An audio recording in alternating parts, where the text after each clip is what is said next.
Hello, ladies and gentlemen, and welcome back to the program. And on this episode, I'm going to be talking about The Crawling Hand. It's a movie from 1963, it runs 88 minutes, and I'm just going to be honest with you from the get-go, it's not very good. But I'm going to try and make it enjoyable for you because that's what I do. Now, some might say that The Crawling Hand is a bad movie masterpiece, a film that asks the question every great work of art must ask. What if an astronaut's severed arm fell from space, crawled around Southern California strangling people, and was ultimately defeated by being eaten by cats? Shakespeare never dared.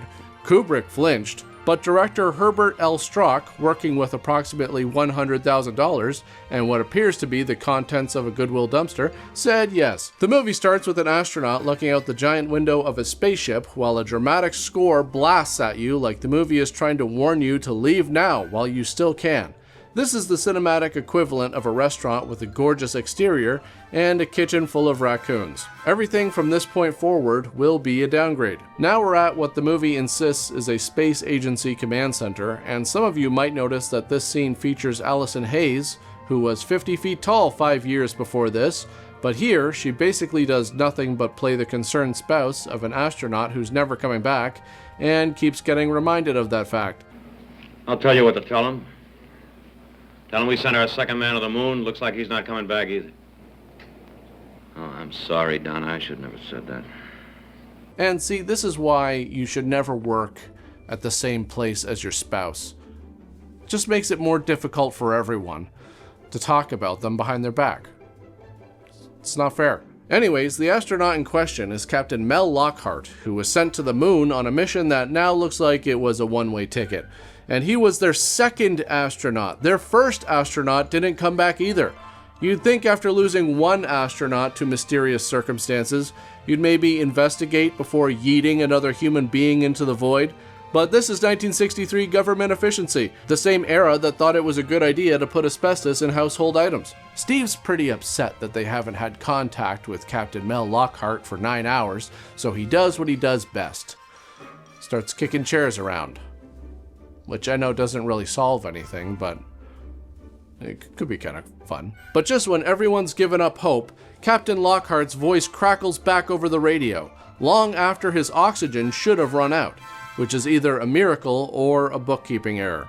So they flip on the TV monitor and there he is, alive, sort of, I guess, wearing eye makeup so heavy he looks like he's auditioning for an emo band that hasn't been invented yet, or getting ready to tell them that he likes turtles. But instead, Lockhart starts rambling about something making his arm move, making him do things. He keeps yelling, "Kill, kill," because, subtlety is for people with budgets. He's re-entering Earth's atmosphere over California and begs Mission Control to press the red button to blow up his ship. So, after much sweaty deliberation, they push the button because it's what Lockhart wanted.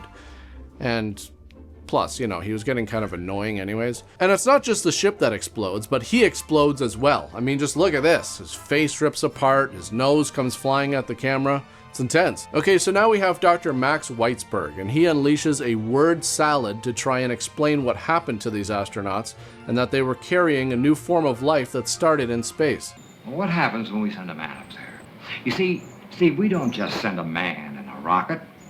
We send up living cells, molecules, bacteria, germs. We throw in radioactivity. We introduce all these to cosmic rays. Do we upset this balance? Do we start a cycle? Does a living cell from Earth romance a cosmic ray and give birth to an illegitimate monster who makes his nest in Lockhart and Nelson? See, now this is a scientist, ladies and gentlemen, asking the real questions. Like, does romance exist between living cells and cosmic rays? Are they having sex and creating monster babies? I mean, sure, some people might think this sounds kind of weird, but this is space we're talking about. Who knows what kinds of forms of matter are up there banging each other? It's beginning to add up, isn't it? Perhaps it was weakening, maybe dying. Anything evolving so rapidly couldn't live very long. Well, Steve? Quite a chunk. Well, throw out the logic pills when you swallow it. This theory can't be measured by anything we already know. Exactly. It all makes sense now. This new form of life couldn't live very long. Of course not, because, you know, it's space, so everything's going fast. And then you combine that with a guy in a spaceship, and obviously you get nonsensical rambling, sweating, and heavy eyeshadow. Seriously though, this speech is absolutely hilarious. It sounds like something written at 3 in the morning by a man who just read one paragraph of a biology textbook and then immediately fell asleep on it, absorbing the rest through his face via osmosis. Anyways, now we cut to a small California beach town, and specifically to a soda shop that exists in a state of permanent low-grade hostility. The proprietor is an old man named, well, the movie doesn't care enough to name him, so let's just call him Mr. No, because his entire personality is not allowing things. No dancing. No dancing. Not allowed. No dancing. No dancing. Not allowed. Now, I know some of you are probably wondering what the hell his problem is. Well, this is his purpose. This man was put on Earth to prevent enjoyment, and he's giving it all he's got. So, I mean, I gotta kind of respect it from that point of view. So we have 2 young women sitting at a table. One is Patsy, the sheriff's daughter, and the other is Marta Farnstrom, a Swedish exchange student who is carrying a cage full of live rats because she's picking up lab specimens for her grandfather. No rats. Not allowed. I love how he says this with almost the resignation of a man who's said it before and knows he will say it again. Eat, drink, and be merry, for tomorrow you die.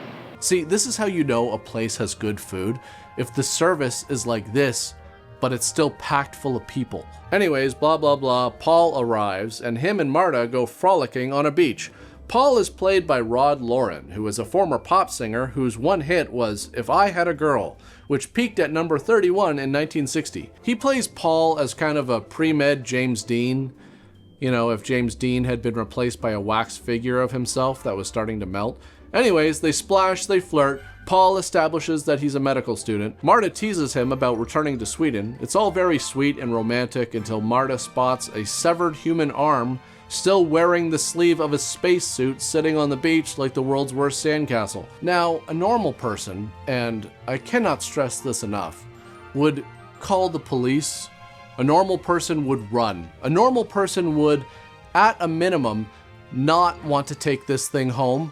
But Paul is not a normal person. Paul is a pre-med student, and pre-med students in B movies operate under a very specific form of brain damage that compels them to collect human remains the way other people collect stamps. Marta, let me go back for it. I'll lock it in the trunk of the car. No, I couldn't stand it. Let's go right to the sheriff. This is a murder. No, not a murder. A human hand, not a murder. Listen, please. You've just got to trust me. If it's what I think it is, it can be very important for me. Please. So later that night, Paul drives back to the beach alone, wraps the severed astronaut arm in a shower curtain, takes it home, and hides it in his landlady's kitchen. Because that's what you want to find when you're looking to make a sandwich. A decomposing, irradiated, alien-possessed human arm right next to the butter. This is the action of a man who should not be in med school. This is the action of a man who shouldn't even be trusted with a library card. Paul's landlady, Mrs. Hotchkiss, likes to keep a revolver under her pillow just in case she needs to blow someone's brains out in the middle of the night. So the hand moves around and knocks over some jars which smash on the ground and awaken Mrs. Hotchkiss. And I like how here she finds the shower curtain on the ground and it's folded up, as if the hand got out and then took the time to fold it nicely. Anyways, she waves the gun around and goes back to bed. And then the movie does something genuinely clever, maybe the only clever thing it does. We see the hand creeping into her bed, and then a few seconds later, a hand creeps slowly over Mrs. Hotchkiss's pillow towards her throat. And then it turns out it's her own hand. False alarm. Of course, she can't sleep with all the commotion that happened in the kitchen, so she turns to booze because it's the 60s, and of course, except now, the real severed hand jumps up and strangles her to death. Paul discovers Mrs. Hotchkiss's body and the missing arm and calls the police. It's too bad he didn't do this before, when he found the arm in the first place. Then the sheriff arrives, played by Alan Hale Jr. The man who, a year later, would become the skipper on Gilligan's Island and be trapped in that role for the rest of eternity. And if you were ever a fan of that show, watching him here is genuinely disorienting. It's like seeing your dentist at a nightclub. You know intellectually that he exists outside of that one context, but your brain refuses to process it. Every time the sheriff opens his mouth, you expect him to say, "Little buddy," but he doesn't. He's playing it completely straight. He identifies strangulation marks, takes notes, and offers Paul somewhere else to sleep with the gentle concern of a man who has not yet been stranded on a 3-hour tour. After the cops leave, Paul recalls reading a book on space medicine written by Dr. Weitzberg, so he tries calling him. While he waits, the hand crawls across the floor and leaps onto him and strangles him unconscious. 2 ambulance attendants arrive to collect Mrs. Hodgkiss's body, and they are, quite possibly, the 2 worst medical professionals ever committed to film. They're worse than Dr. Nick from The Simpsons. They're worse than a veterinarian who flunked out of barber school. They load Mrs. Hodgkiss onto a stretcher, cover her with a sheet, and then raid her refrigerator for beer. Whoever got hers probably hundreds of miles away by now. Just think of that long, tall, foamy brew. Oh, you could talk a snake out of his skin. Okay, let's take a look. With my luck, she won't even have any. Dames like her always keep beer around. I love how he says that with this casual certainty, as if he's raided many dead women's refrigerators before and developed a statistical model. But then they find Paul unconscious on the floor, and this is their response to that. What is it? I don't know, but I'm getting out of here. Wait a minute, he might still be alive. With a face like that and those marks on his throat? Listen, buddy, we were supposed to collect the dame, and that's all. This guy's on his own. I mean, yeah, why should they help this guy? He wasn't part of the deal. And plus, you know, lifting bodies is hard work. They're heavy.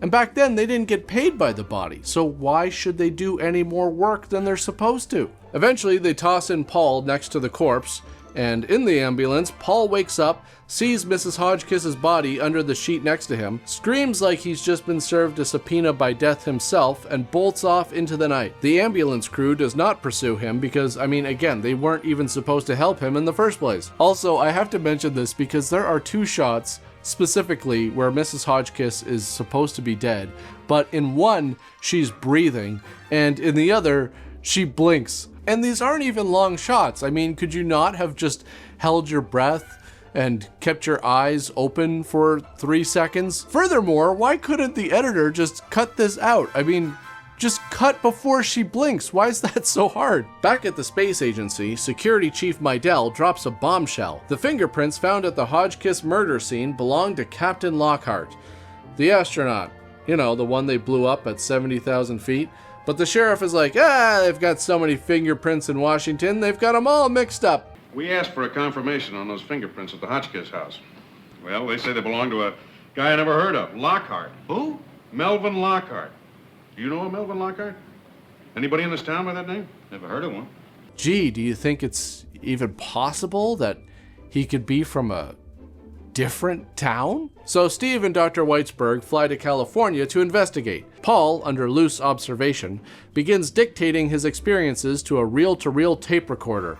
Because, you know, in 1963, this was the equivalent of a confessional Instagram story. But then suddenly, I don't know, the alien force takes hold, and Paul smashes the tape recorder in the first justified act of violence in the film, since nobody wanted to hear that tape anyway. Then he buries his face in a pillow, and when he looks up, he has Lockhart's same zombie eyes. The transformation consists entirely of eyeshadow. That's it. That's the special effect. The alien intelligence that has traveled across the cosmos, survived atmospheric re-entry, and reanimated dead tissue has, upon taking full control of a human host, decided its first priority is eyeliner. Anyways, sometime later, Marta comes over to the house to try and talk to Paul. Paul. What are you doing here? Get out. Paul, are you all right? I read in the paper about poor Miss Hodgkins. Such a terrible thing. Never mind. Get out of here. Paul, that thing on the beach. Just can't get it out of my mind. Have you told anyone about it? No. Get out. Why are you staying here? It's no good. You can come to our house. Oh my God, what is so weird about wanting to live alone in a crime scene where someone was strangled to death? That's not that strange. I mean, it's a free country. Marta, what are you doing here? Harrison, get her out of this house. Just get her out. You just get back to your room. There's no one allowed in here, Marta. You'll have to leave. No, wait a minute. I have a right to see Paul. I'm a friend of his. Okay, fine, I admit it. The only reason I want to stay here is because Mrs. Hotchkiss has a copy of that game, Mousetrap, and she never let me play it. So now that she's dead, I get to play it as much as I want, whenever I want. And, you know, sure, it takes forever to set it up, and I never actually play the game. I just put the trap together and then set it off. But still, it's fun, and I get to play it by myself, which is how I want it. I don't want you involved, because then I have to show you how everything connects and goes together, and that's going to take forever. Oh, you know, the boot kicks the bucket, and then the marble goes down the thing. And no, I'm not doing it. So just get out of here. Leave me alone. Scram! Okay, now this might be the best scene in the entire movie for a few reasons. So Paul goes into the soda shop because he's tired of Mr. No saying no to everything.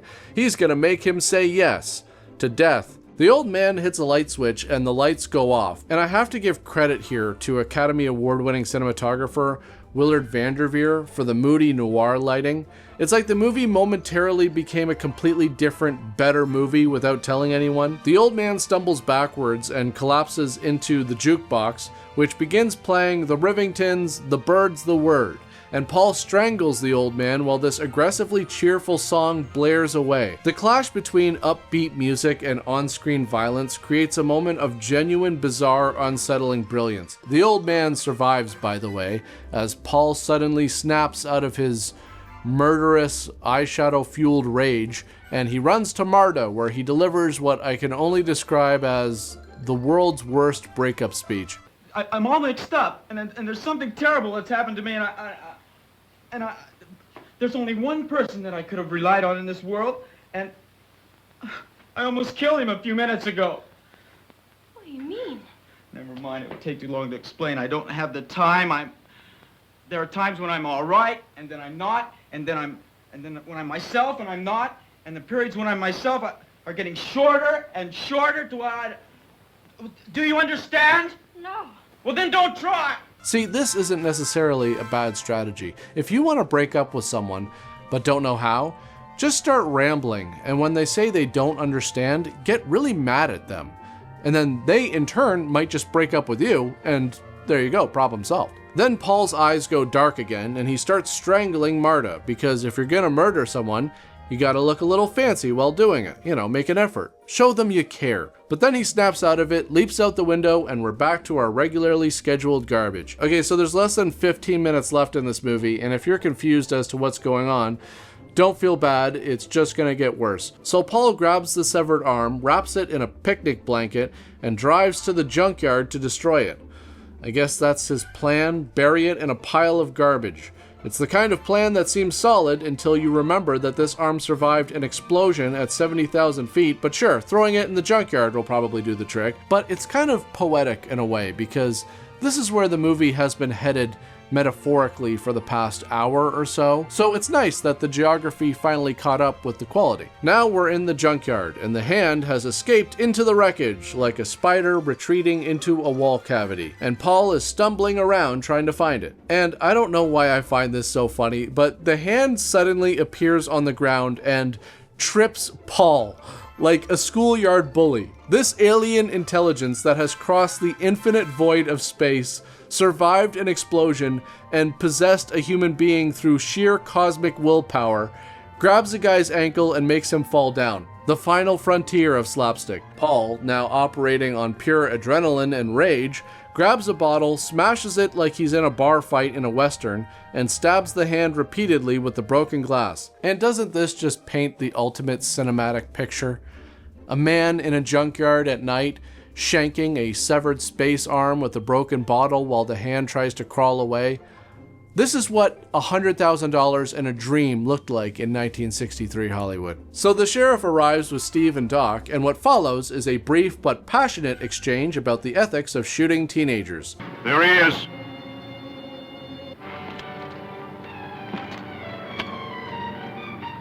not gonna gun him down, are you? He's a killer. If he doesn't come quietly, I'll have to shoot him. But he's just a kid. Sure, he's just a kid. I know all about kids like him. The county jail is full of them. See, this is the type of stuff I go to the movies for. A philosophical debate about juvenile justice happening in a junkyard while a possessed space arm bleeds out next to a Buick. And now we cut to reveal the solution to the entire movie. The answer to the cosmic riddle. The way humanity defeats the unimaginable alien threat. Cats. A pack of junkyard cats have surrounded the wounded hand, and they just eat it. They eat the monster. The alien-possessed, radioactive, murder-committing hand is consumed by alley cats like it's a tin of discount tuna. And Paul passes out, I guess because the alien force is dead now. Because, yeah, like I said, it was eaten by cats. So there you go, the world is saved because some stray cats were hungry and this thing smelled like meat. I wish I could have seen the look on the screenwriter's face when he came up with that. And then some cats eat the hand, of course. So now Paul is in the hospital, and apparently everyone has decided to forget the multiple strangulations, the one actual murder, and the fact that this man stole a decomposing arm from a federal crash site and stored it next to someone's groceries. And they should. I mean, it should be clear now that the hand was responsible for all of this stuff. There's proof. You know, like they found the hand in the junkyard and the fingerprints. So there you go. All you got to do is put 2 and 2 together. Alien space arm did everything. So Dr. Weitzberg reveals that the alien organism died because Paul had a fever of 104 degrees. So I guess that's why he passed out. But still, I find it amazing that the alien organism could survive an explosion, but not a fever. Paul and Marta kiss after she announces she's staying in California. Hooray! But nobody mentions Mrs. Hodgkiss. You know, the woman who is dead because Paul hid a severed alien-possessed arm in her house. I imagine her obituary reads, died of causes related to her tenant's stupid decision to hide a severed arm in the pantry. So now the 2 paramedics from earlier are assigned to transport the hand in a locked box. One convinces the other to open it, and when they do, the camera pushes in on an empty box. So I guess that means the hand escaped. Okay, that sucks. But there will be no sequel. There will be no Crawling Hand 2 Thumbs of Fury. There will be no Crawling Hand versus the Crawling Foot. The empty box exists purely so that you leave the movie with a vague sense of unease that will last approximately 7 seconds before you start thinking about where to get dinner. I just don't understand what the purpose of the what the alien's mission was. Like, what was it trying to do? Because it killed one person, but then everybody else, you know, it didn't manage to kill. Was that the mission, just to kill people? It just doesn't really make a lot of sense. Here's the thing about The Crawling Hand. The movie is terrible. The effects are mostly a man's arm poking through furniture. The plot makes very little sense, if any, and yet that soda shop scene with the jukebox blasting and the shadows and the violence happening to a doo-wop soundtrack is genuinely a great piece of filmmaking. Paul's meltdown monologue is accidentally perfect and hilarious, and the cats eating the monster is an ending so magnificently stupid it achieves a kind of grace. I want to thank all of my supporters on Buy Me a Coffee, Patreon, and my YouTube channel members. I want to thank all of you for tuning in. But that's pretty much it for this one, and I'll see you all next time. Could you imagine if paramedics actually got paid by the body? I have a friend who's a paramedic, and he can attest to it's really hard on your body, your back, everything, lifting people all the time. And I don't mean dead body, I just mean lifting bodies in general. Because he has told me many times he's had to lift people who just can't get up. If there's any paramedics in the comment section, please share your experiences. Okay, back at the space agency. The space agency becomes the space agency.